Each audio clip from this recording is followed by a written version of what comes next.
জানিয়ে দিব আজকের বাংলার আপডেট সংবাদ। শুরুতেই সংবাদ শিরোনাম। হাসিনার নিন্দা, তারেকের সুনাম, রাষ্ট্রপতি চুপ্পুর জটিল খেলা থাকছে প্রতিবেদনে। শেখ হাসিনার আমলে ভারতের সঙ্গে তৈরি সেই পাইপলাইনই এখন বিএনপির ভরসা থাকছে প্রতিবেদনে। রাষ্ট্রপতি চুপ্পুকে ফ্যাসিস্টের দোসর বললেন হান্নান মাসুদ থাকছে প্রতিবেদনে। জ্বালানি সংকটে বাংলাদেশকে সাহায্য ভারতের, তারেকের পাশে রয়েছে মোদি থাকছে প্রতিবেদনে। টার্গেট ছিল সূক্ষ্ম, ইউনুসকে খালাস করাই ছিল হাদি হত্যার মূল উদ্দেশ্যে থাকছে প্রতিবেদনে। এতক্ষণ শুনতেছিলেন সংবাদ শিরোনাম, এখন বিস্তারিত। হাসিনার নিন্দা, তারেকের সুনাম, রাষ্ট্রপতি চুপ্পুর জটিল খেলা। ত্রয়োদশ জাতীয় সংসদের প্রথম অধিবেশনে জামায়াত জোটের এমপিদের প্রতিবাদ ও ওয়াকআউটের মধ্য দিয়ে রাষ্ট্রপতি মোহাম্মদ সাহাবুদ্দিন যে ভাষণ দিলেন তাতেই চিত্রিত হল নতুন দৃশ্য। বৃহস্পতিবার ১২ মার্চ বিকালে ভাষণের শুরুতে শ্রদ্ধা জ্ঞাপন করতে গিয়ে বিএনপির প্রতিষ্ঠাতা প্রয়াত রাষ্ট্রপতি জিয়াউর রহমানকে তিনি বললেন স্বাধীনতার ঘোষক। তাকে বারবার বলতে হল আওয়ামী লীগ সরকার ছিল ফ্যাসিস্ট, আওয়ামী লীগ সরকার বাংলাদেশকে দুর্নীতিতে চ্যাম্পিয়ন বানিয়েছিল। পরে বিএনপি সরকারের কঠোর পদক্ষেপে বিশ্বে দুর্নীতিতে চ্যাম্পিয়ন হওয়ার কলঙ্ক থেকে বাংলাদেশ মুক্তি পেয়েছিল। বিএনপি সরকার তার নির্বাচনী প্রতিশ্রুতি পূরণে দেশের জন্য কি করবেন তার বিস্তারিত ফিরিস্তি রাষ্ট্রপতি তার ভাষণে দিলেন। তিনি ভাষণ শেষ করলেন বাংলাদেশ জিন্দাবাদ বলে। রাজনৈতিক বিশ্লেষকেরা বলছেন এটা হওয়ারই ছিল।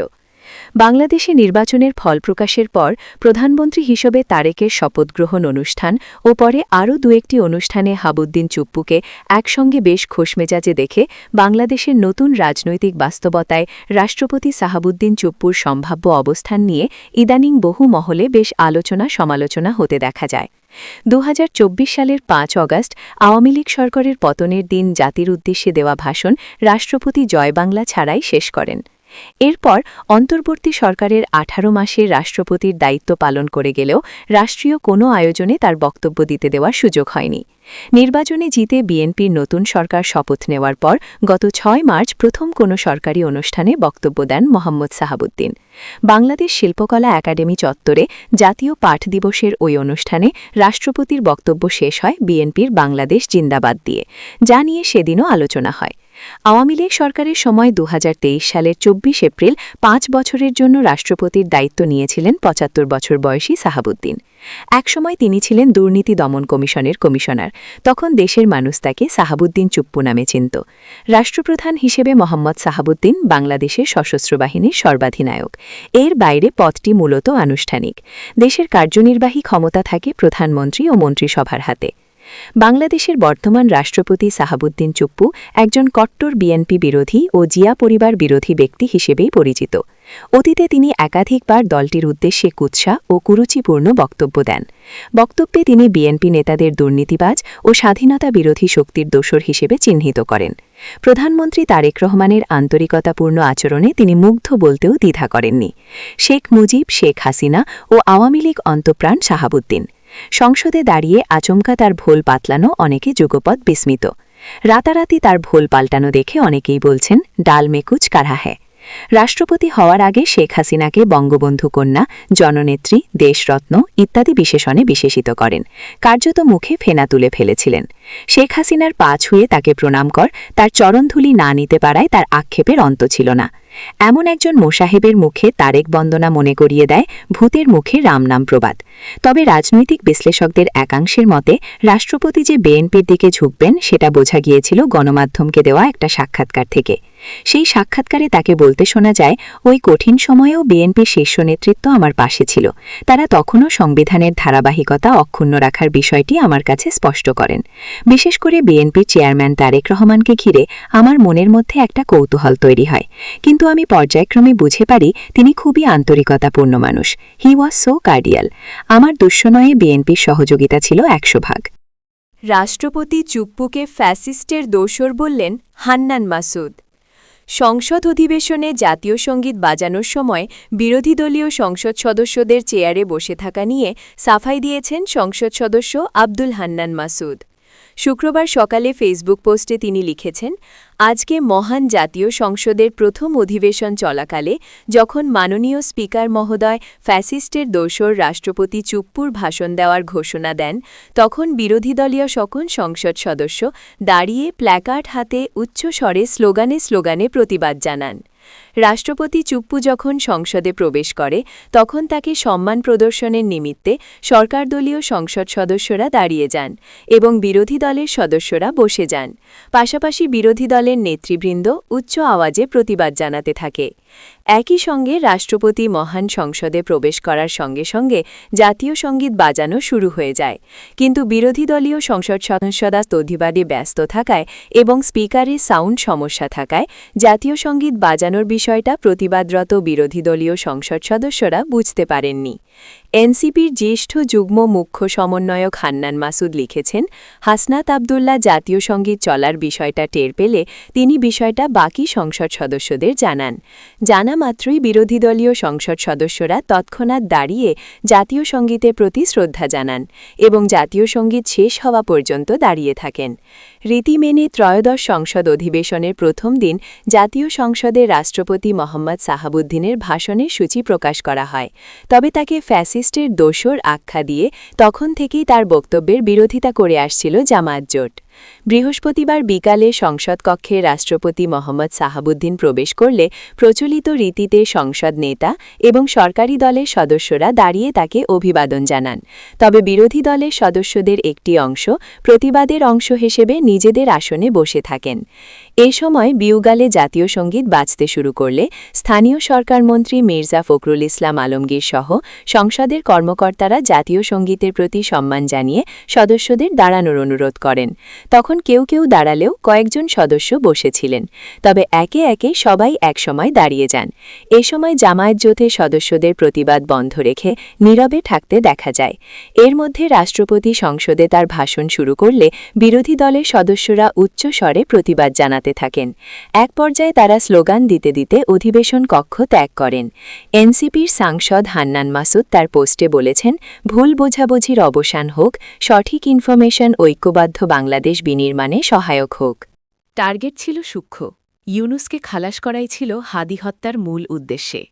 হাদি মৃত্যুর পরেও বেঁচে রয়েছেন, তবে একটু অন্যরকমভাবে। তার মৃত্যু নিয়ে যেমন কম আলোচনা হয়নি, মৃত্যুর পরেও গণমাধ্যমে তাকে নিয়ে আলোচনা বন্ধ হয়নি। বলা যেতে পারে, জীবিত অবস্থায় তাকে নিয়ে যত না আলোচনা হয়েছে, মৃত্যুর পরে তার থেকে বেশি আলোচনা হয়েছে। এ যেন মনে করায় কাদম্বিনীকে নিয়ে সেই অমোঘ সমাপ্তি মনে করায়। কাদম্বিনী মরিয়া প্রমাণ করিল সে মরে নাই। এখন যে প্রশ্নটা নিয়ে চর্চা শুরু হয়েছে তা হল হাদি হত্যা আসলে কাদের প্রকল্প। বলা হচ্ছে এটা অভ্যন্তরীণ কনসর্টিয়াম ড্রিভেন অপারেশন, যেখানে শুটার, ফেসিলিটেটর, ন্যারেটিভ ম্যানেজার এই ৩ স্তরে এরা আলাদা আলাদাভাবে কাজ করেছে। ভারত বা সেদেশের মূলধারার কোনো রাজনৈতিক দলকে টার্গেট করা বর্তমান প্রবাহের সঙ্গে যাচ্ছে না। ওসমান হাদির মতো একজন লড়াকু সৈনিক আধিপত্যবাদের বিরুদ্ধে সোচ্চার কণ্ঠকে থামিয়ে দিতেই এই হত্যা। হাদি হত্যাকারীরা ধরা পড়েছে ভারতে। ভারত সরকার তাদের বাংলাদেশে তুলে দেওয়ার সিদ্ধান্ত নিয়েছে। আর এটাই হাদি হত্যাকাণ্ডের টার্নিং পয়েন্ট।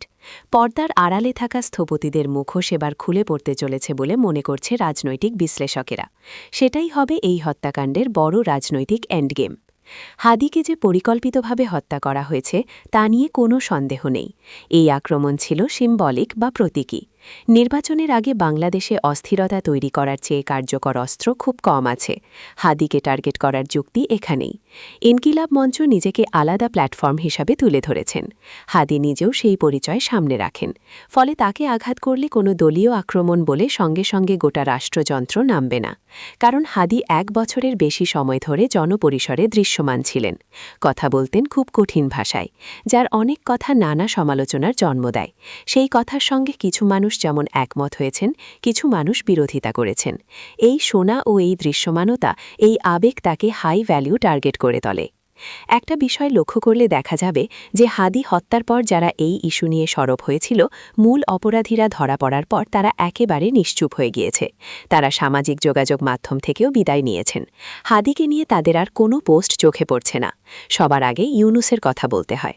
হাদির মৃত্যুর পর তিনি চোখের জল ফেলেছিলেন, অথচ হাদির 2 হত্যাকারী ধরা পড়ার পর কিন্তু তার কোনো প্রতিক্রিয়া পাওয়া যায়নি। তবে কি হত্যার নেপথ্য কারিগরদের মধ্যে একজন তিনি? হাদি ছিল একটি প্রজেক্ট। বিষয়টা একটু বোঝার দরকার। কয়েকটি ঘটনার উল্লেখ করতে হয়। ডিসেম্বর-জানুয়ারি সংবেদনশীল নির্বাচন, এই উইন্ডোতে একজন হাই ভিজিবল লিডারকে কেন্দ্র করে ভিকটিমহুড পলিটিক্সকে সিলমোহর দেওয়ার উদ্দেশ্যে হাদিকে খুন করা হয়েছে বলে মত রাজনৈতিক বিশ্লেষকদের। সঙ্গে দিল্লি না ঢাকা স্লোগান দিয়ে ভারত বিরোধী আবেগকে উস্কে দেওয়া আসলে একটি প্লেবুক। লক্ষ্য ছিল 3টি। প্রথমত, জনমতের মেরুকরণ, ইউনুস প্রশাসনকে কোণঠাসা করা এবং নির্বাচনী ক্যালেন্ডারে অস্থিরতা তৈরি করা। হাদির 2 হত্যাকারী ভারতে গ্রেফতারের পর হাদির সমর্থকদের আশ্চর্য রকমভাবে নীরব থাকা সেটাই প্রমাণ করে। না হলে তারা স্লোগান দিত, ফয়সাল করিম মাসুদ ও তার সহযোগী আলমগীর হোসেনকে দ্রুত বাংলাদেশের হাতে তুলে দিতে হবে। সেই স্লোগান কিন্তু তাদের দিতে দেখা যায়নি। বিচার দাবির মতো ঝাঝালি স্লোগান শোনা যাচ্ছে না। হাদির সহকর্মী হিসাবে পরিচিত মোনামি ম্যাডামের বক্তব্য শোনা যাচ্ছে না। তবে কি তারা কোনো অশনিক সংকেত দেখতে পেয়েছেন?